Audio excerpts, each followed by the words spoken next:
시청자 여러분 안녕하십니까? 12월 2일 JTBC 아침 N을 시작합니다. 먼저 오늘 아침 주요 뉴스입니다. 쿠팡에서 3,400만 명의 개인정보를 유출한 용의자는 중국 국적의 쿠팡 인증 시스템 개발자였습니다. 퇴사한 뒤에도 내부 시스템에 들어올 수 있는 인증 도장을 버젓이 사용했습니다. 쿠팡이 이를 방치했다는 지적이 나옵니다. 조지호 경찰청장이 계엄 당시 윤석열 전 대통령으로부터 국회의원을 체포하라는 지시를 받았다고 증언했습니다. 조 청장은 윤 전 대통령이 국회로 들어가는 건 불법이니 담을 넘는 의원을 다 잡으라고 말한 게 분명히 기억난다고 강조했습니다. 12.3 비상계엄 해제 표결을 방해한 의혹을 받고 있는 추경호 국민의힘 의원이 오늘 구속영장 실질 심사를 받습니다. 구속 여부는 이르면 오늘 밤, 늦어도 계엄 1년이 되는 내일 새벽에 나올 걸로 보입니다. 본격적인 겨울 추위가 시작되면서 오늘 아침 내륙 곳곳이 영하로 떨어졌습니다. 낮 기온도 서울이 3도 등 어제보다 최대 8도가량 낮겠습니다. 밤부터 서해안을 중심으로 눈이 쏟아지고 내일은 서울 아침 기온이 영하 8도까지 떨어지는 등 추위가 이어지겠습니다. 3,400만 명의 쿠팡 회원 개인정보를 유출한 용의자는 쿠팡 내부 직원이었습니다. 중국 국적의 쿠팡 인증 시스템 개발자로 보안 시스템의 허점을 노렸습니다. 쿠팡은 이 직원이 퇴사한 뒤에도 직원에게 발급했던 인증 도장을 그대로 내버려뒀습니다. 임지수 기자입니다. 쿠팡은 지난달 16일 개인정보 유출이 의심되는 이메일을 받았다는 소비자 신고를 받기 전까지 문제를 전혀 알지 못했습니다. 이후 조사 과정에서 5달 전인 지난 6월부터 해외 서버를 통한 접속이 있었던 걸 뒤늦게 파악했습니다. 여기서 내부자 소행으로 보이는 정황이 포착됐습니다.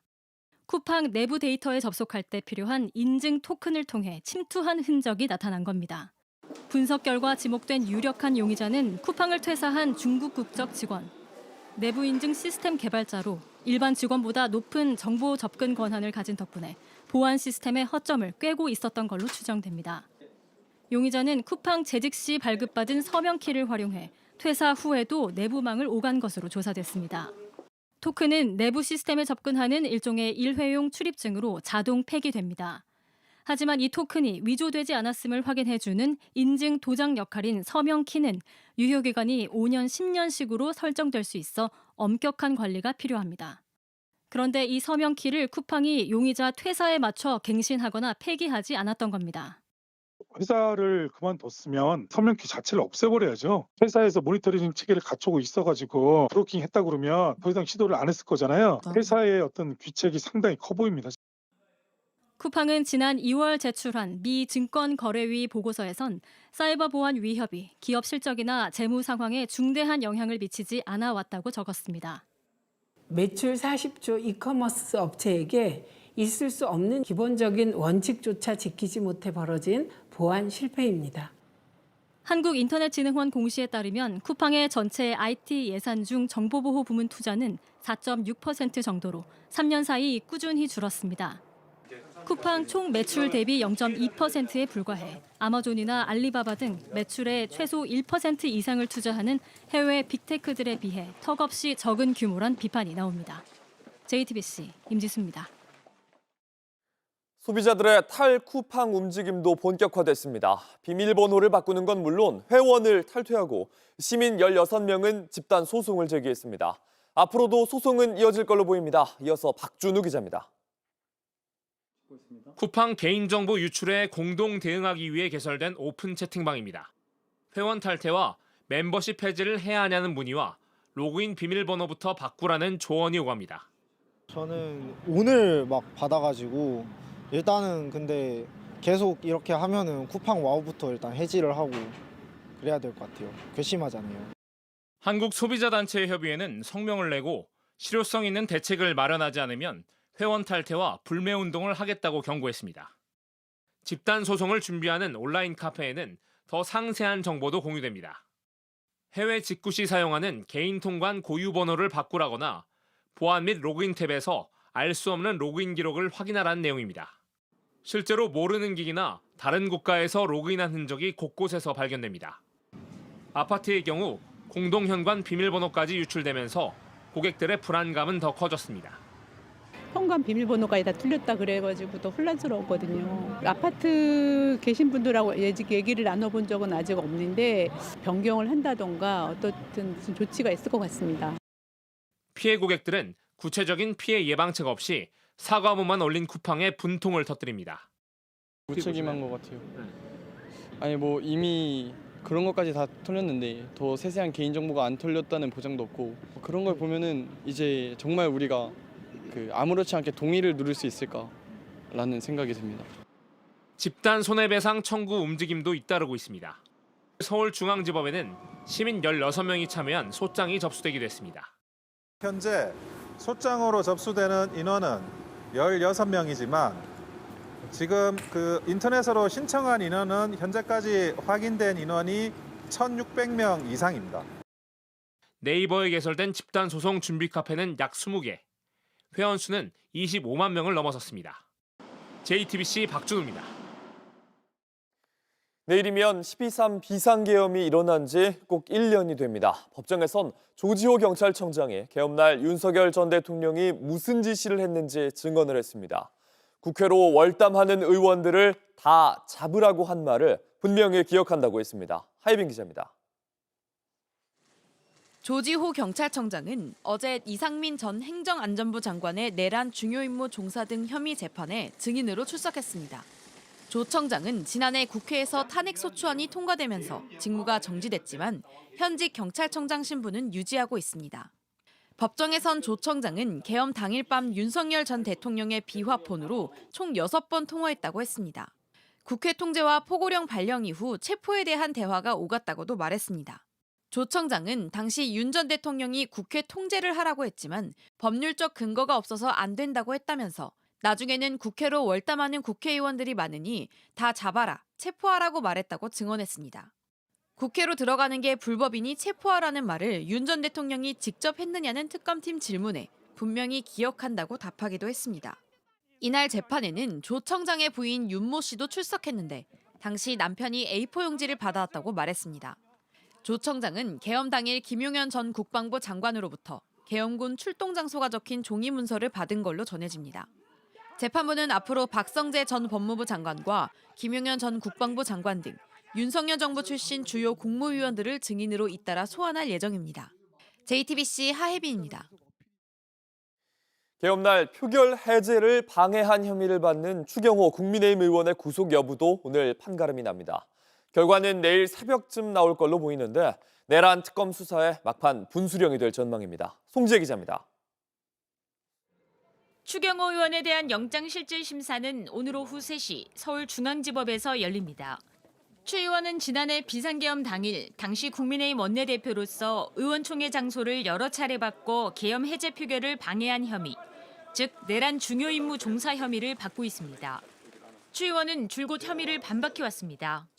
국회의 계엄 해제 표결을 방해한 사실도 없습니다. 위헌 정당 해산으로 몰아가 보수 정당의 맥을 끊어버리겠다는 내란몰이 정치 공작입니다. 추 의원에 대한 체포동의안은 지난달 27일 여당 주도로 국회를 통과했습니다. 가결되었음을 선포합니다. 국민의힘은 모두 표결에 불참하며 거세게 반발했습니다.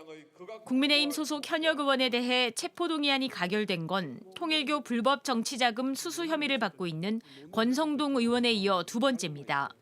추 의원의 구속 여부는 이르면 오늘 밤, 늦으면 계엄 1주년인 내일 새벽 나올 것으로 보입니다. 내란 특검의 수사 기한은 오는 14일까지로 종료를 12일 앞두고 있습니다. 지난 6월 18일 수사를 개시한 이후 180일 만입니다. 주요 인물과 의혹들에 대한 수사가 대부분 마무리된 가운데 추 의원의 구속 여부는 내란 특검 수사의 막판 분수령이 될 걸로 보입니다. 아울러 향후 전국 구도에도 상당한 후폭풍을 불러올 것으로 전망됩니다. JTBC 송지혜입니다. 윤석열 전 대통령의 외환 의혹, 일반 이적죄 재판도 시작됐습니다. 계엄의 명분을 위해 북한의 공격을 유도했다는 혐의인데 재판부는 신속히 재판을 해서 6개월 안에 재판을 마치겠다고 했는데요. 변호인들은 방어권을 보장해달라며 반발했습니다. 정수아 기자입니다. 내란 특검이 일반 이적 혐의로 넘긴 윤석열 전 대통령, 김용현 전 국방부 장관, 여인영 전 박첩 사령관의 재판이 시작했습니다. 비상계엄 선포 명분을 만들기 위해 지난해 10월 평양에 무인기를 투입해 북한의 공격을 유도했다는 혐의입니다. 정식 재판에 앞서 특검과 피고인 측 의견을 조율하고 일정을 정리했습니다. 변호인들은 제공된 공소장은 보안을 이유로 일부 비공개 처리돼 공소 사실이 특정되지 않는다고 주장하면서 공소장 변경을 요청하는 등 특검과 공방을 벌였습니다. 재판부는 내년 초 내란 재판이 마무리되는 것을 고려해 첫 공판 기일을 내년 1월 12일로 지정했습니다. 이후 2월부터는 주 3회, 3월부터는 주 4회 재판을 진행해 특검법에 따라 6개월 내로 마치겠다고 밝혔습니다. 변호인들은 방어권 보장이 안 된다면서 반발했습니다. 윤 전 대통령 측은 현재도 주 3회 재판을 하고 있는데 주 3회 재판이 추가되면 피고인 참석이 어렵다고 했습니다. 재판부는 특검 요청에 따라 윤 전 대통령과 김 전 장관, 여 전 사령관의 추가 구속 여부를 신문하겠다고도 밝혔습니다. 윤 전 대통령은 내년 1월 18일 구속기간이 만료되는데 오는 23일 신문 결과에 따라 6개월 더 연장될 수 있습니다. JTBC 정수입니다. 온라인에서 화제가 된 뉴스, 화제가 될 뉴스를 골라 전해드립니다. 아침엔 소셜픽입니다. 2달 전 인천 송도동에서 인기 게임 스트리머를 납치해 살해하려고 한 사건이 있었죠. 이 스트리머가 직접 당시 어떤 사건이 벌어진 건지 밝혔습니다. 그 사람 직업도 딜러다 보니까 그거 믿고 차 구해달라고 돈을 줬더니 돈을 돌려주지는 못할 망정 돈이나 더 뜯고 사람을 죽이려고 했다는 게. 어제 게임 스트리머 수탁은 개인 방송을 통해 이 사건이 중고차 거래를 하다 벌어진 일이라고 설명을 했습니다. 몇 차례 거래를 했던 중고차 딜러에게 계약금을 줬는데 제대로 거래가 이루어지지 않았고 시간을 질질 끌던 딜러는 외진 시골로 돈을 받으러 오라는 등 위험한 곳으로 유인하기도 했습니다. 결국 스트리머는 돈을 받기 위해 집으로 딜러를 불렀는데 딜러의 차 안에서 수상한 사람을 봤습니다. 뒤를 딱 봤는데 이제 사람이 검은색 후드 쓰고 마스크 쓴 채로 이제 목장갑 끼고 거기 이렇게 숨어서 누워 있는 거예요, 사람이. 곧바로 경찰에 신고를 했지만 폭행과 납치가 시작됐습니다. 야구 배트로 사람을 그렇게 내려 찍는데 진짜 사람을 죽이려고 하는 듯하게 내려 찍더라고요, 사람을. 결국 뒤따라온 경찰의 구조가 됐지만 안구가 함몰됐고 긴급히 수술을 해야 하는 상태였습니다. 지금은 수술이 잘 마무리돼 회복 중이라면서도 일상생활에서 두려움을 느끼는 등 외상 후 스트레스 장애 증상을 겪고 있다고도 털어놨습니다. 하지만 움츠리지 않고 다시 방송에 복귀하고 싶다고 밝혔습니다. 경찰은 범인 2명을 살인미수와 공동감금 등의 혐의로 체포했고 현재 이들은 구속 중인 상태입니다. 손정의 소프트뱅크 회장이 인공지능에 대한 대담을 나눴습니다. 인공지능을 막을 장벽은 없다면서 거품론을 일축했습니다. I would say the people who ask question about the AI bubble, the people who ask that question is not smart enough. That's my straight answer. 어제 일본 도쿄에서 열린 국제금융회의 퓨처 인베스트먼트 이니셔티브에서 손 회장은 인공지능의 미래에 대해 이야기했습니다. 인공지능이 앞으로 10,000배, 10만 배는 더 똑똑해질 거라면서 앞으로 인공지능과 로봇이 연간 20조 달러의 가치를 창출할 거라고 했습니다. 최근 소프트뱅크가 엔비디아의 주식을 전량 매도했는데 이건 또 다른 투자를 위해서였다고 털어놨습니다. I don't want to sell a single share. I was crying to sell NVIDIA share. 이날 포럼은 일본 도쿄에서 열렸는데요. 손 회장은 일본 사회에 경고의 메시지도 던졌습니다. I am more worried about Japan. Society too conservative, too slow. There are still so many part of the society. Just wait and see. 행사장에서 졸고 손에 멍이 든 모습 등 최근 고령의 트럼프 미국 대통령에게 건강 이상설이 제기됐었죠. 백악관이 주치의의 서한을 공개했습니다. President Trump's cardiovascular imaging was perfectly normal. No evidence of arterial narrowing impairing blood flow or abnormalities in the heart or major vessels. 현지 시간 1일 캐롤라인 레빗 대변인은 트럼프 대통령의 자기 공명 영상 MRI 촬영 결과를 공개했습니다. 트럼프 대통령은 지난 4월에 건강검진을 한 이후 10월에 MRI를 재차 촬영했는데요. 당시 촬영의 이유를 공개하지 않으면서 건강 이상설이 제기됐습니다. 지난달 뉴욕타임즈는 트럼프가 고령화에 직면했다면서 이 트럼프가 조는 모습과 함께 공개 일정도 짧아졌다고 지적했는데요. 이 직후 트럼프 급진적 좌파 미치광이들이라면서 기사를 강하게 부인했습니다. 백악관이 직접 배포한 대통령 주치의의 검사 결과에는 전반적으로 트럼프 대통령이 매우 우수한 건강 상태를 유지하고 있다고 쓰여 있습니다.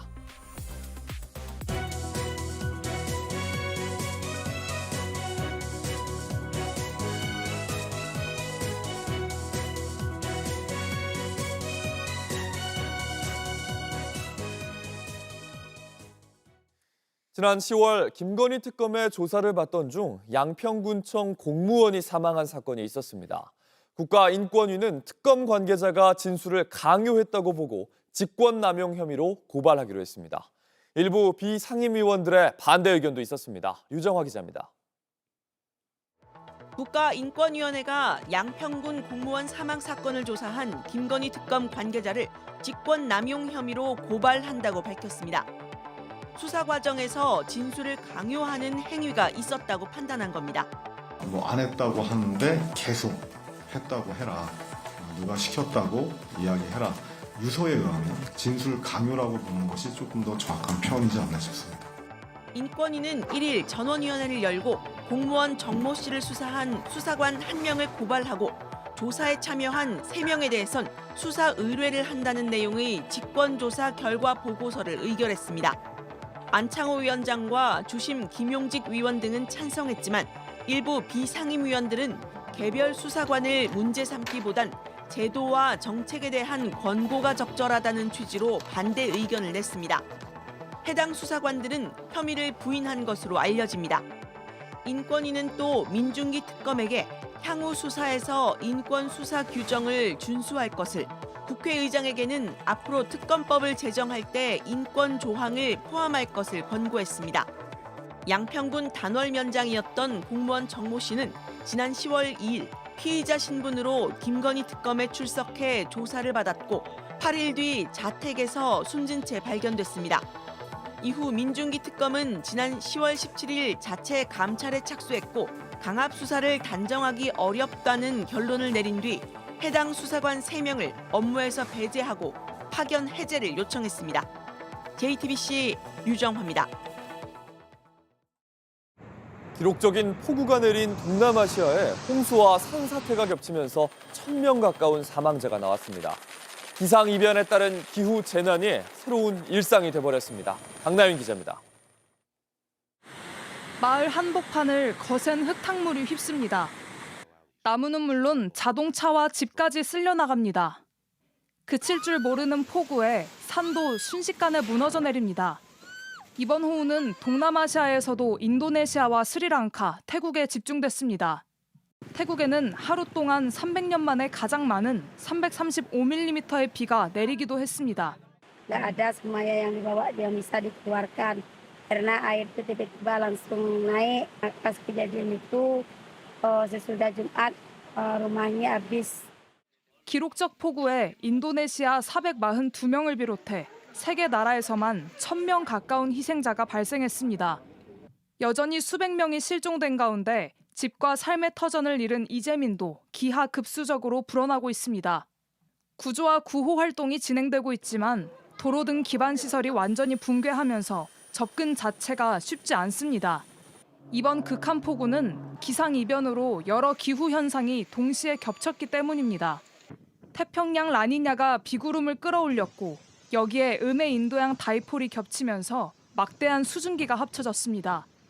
여기에 열대성 사이클론까지 더해지면서 피해가 커졌습니다. 전문가들은 이제 세계 각국이 극단적 기상에 따른 재난 대비 시스템을 갖추고 상시로 대비해야 한다고 경고하고 있습니다. JTBC 강나윤입니다. 장바구니 물가 부담을 덜기 위해 정부가 오는 7일까지 전국 대형마트에서 한우를 최대 30% 할인 판매합니다.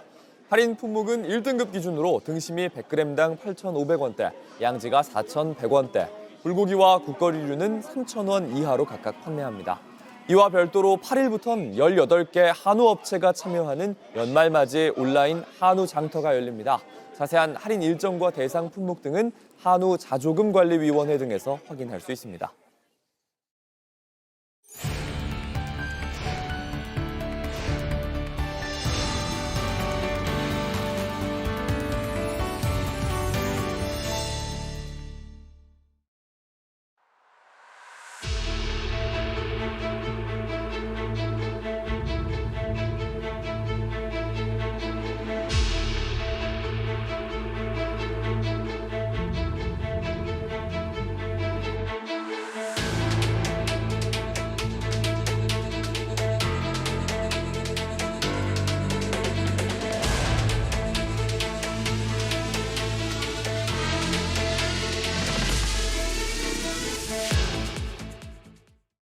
삼 년 전엔 전국 최하위였던 경기도교육청이 올해 평가에서는 종합 최우수 등급을 받았습니다. 학업 성취도, 디지털 교육 환경, 학생의 마음 건강까지 총 21개 지표를 모두 통과했다는 뜻입니다. 임태희 경기도 교육감 모시고 더 자세한 얘기 나눠보겠습니다. 교육감님, 안녕하세요. 네, 안녕하세요. 임태희입니다. 네, 3년 만에 최우수 등급을 받으셨는데 어떤 의미라고 봐야 할까요? 네, 그동안 경기도 교육청이 추진해온 여러 정책들이 교육부에서 국가의 어떤 교육정책 방향에 아주 부합하고 잘하고 있다, 이렇게 평가를 했다고 봅니다. 네, 그렇군요. 우리 교육의 고질적인 문제, 이걸 계속 지적해 오셨는데 대학 입시를 꼽으셨죠? 네네. 어떻게 바뀌어야 한다고 보십니까? 네네. 우리 그 대학 입시가 초중고등학교 교육에 가장 큰 영향을 미칩니다. 특히 고등학교 교육은 뭐 모든 게 대학 입시로 귀결된다고 볼 수 있죠.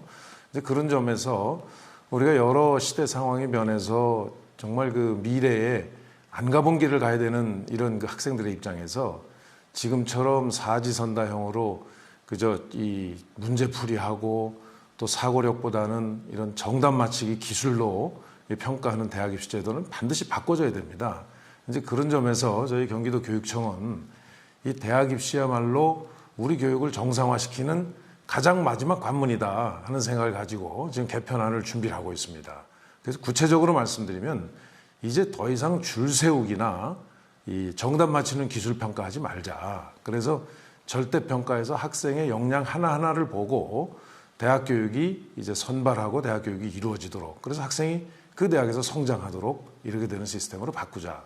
두 번째로는 이제 그러려면은 사지선다보다는 선논술형 그 평가를 통해서 사고력, 창의력, 자기주도적 어떤 문제 해결력을 키워야 된다. 그 다음에 이제 수능이 결국은 그 대학 입시 제도에서 학생들의 줄 세우기 때문에 이제 그 수능에서 학생들이 그 수능과 정시를 함께 통합해서 함으로 해서 이제 가급적이면은 학생들의 선택의 폭을 그 넓혀주자 하는 취지가 있고요. 특히 이제 형식적인 어떤 그 평가에 그친다는 이 비판이 많이 있는 영어 듣기 평가의 경우에는 이제 지금의 교육 환경이나 여러 가지 그동안에 뭐 라디오에 주로 의존해서 영어 공부를 하던 시대하고는 시대가 많이 달라졌다고 생각합니다. 그래서 현장에서 얼마든지 학생들의 영어 소통 역량을 키울 수 있는 평가 방법이 있거든요. 그래서 그런 대안을 고려해서 이거는 이제 이 폐지해도 괜찮겠다 하는 그런 의견을 저희들이 냈습니다. 앞으로 이 방안은 이제 교육감 또 대학 총장님들과 협의를 해서 어느 정도 안이 완성이 되면 이제 교육 당국하고 협의해서 최종적으로 안을 확정해 나갈 그런 지금 저희들이 계획을 가지고 있습니다. 네. 경기도에서는 경기 공유 학교 또 경기 온라인 학교를 운영 중이라고 들었는데요. 어떤 학교인지 좀 설명을 해주신다면요. 네, 저희가 공교육의 책임성을 강화하자는 뜻인데요. 공교육에서는 첫째는 맞춤형 교육을 하자. 기초와 기본에 충실한 교육을 하자. 이 부분은 학교가 이제 담당을 합니다. 그걸 공교육 1섹터로 저희는 규정합니다. 학교에서 다 하지 못합니다. 선생님들의 어떤 그 업무 부담 그리고 학교 여러 시설로 다 하지 못하기 때문에 지역사회가 가지고 있는 교육 역량을 학교 교육에 결합시키자. 이게 이제 공유 학교죠. 그래서 공유학교를 통해서 다양한 프로그램을 할 수 있게 하고, 그것도 안 되는 지역이 있습니다.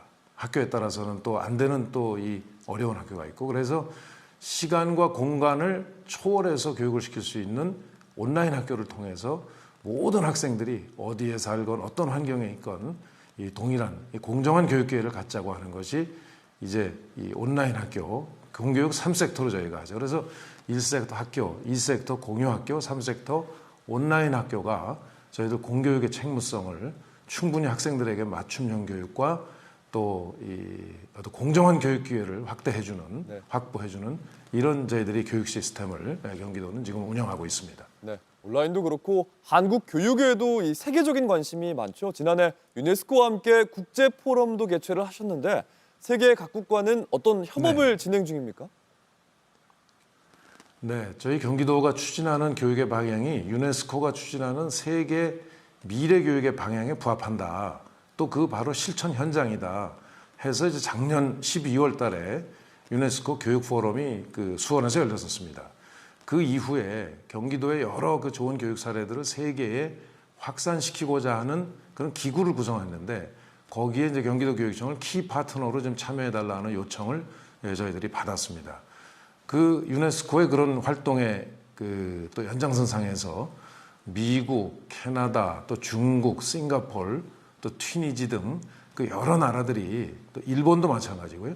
경기도의 그러한 미래 교육의 그 여러 현장들을 함께 좀 공유하면서 여러 가지 그 교육 프로그램의 개선을 함께 좀 하자 하는 제의를 하고, 실제로 그런 협력들이 현재 가시적으로 일어나고 있습니다. 네, 여기까지 듣겠습니다. 임태희 경기도 교육감이었습니다. 교육감님 고맙습니다. 네, 감사합니다.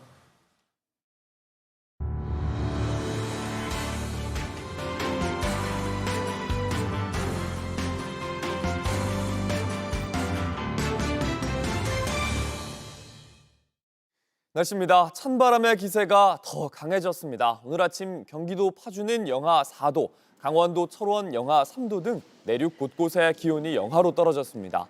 낮 기온도 서울이 3도, 대전이 7도 등으로 어제보다 3도에서 8도가량 낮겠습니다. 밤부터 서해안을 중심으로 눈이 쏟아지고 내일은 서울의 아침 기온이 영하 8도까지 떨어지는 등 추위가 절정을 보이겠습니다. 또 모레인 목요일엔 서울에도 첫눈이 내릴 것으로 기상청은 전망했습니다. JTBC 아침엔을 마칩니다. 내일도 7시 반에 아침을 열겠습니다. 시청해주셔서 감사합니다.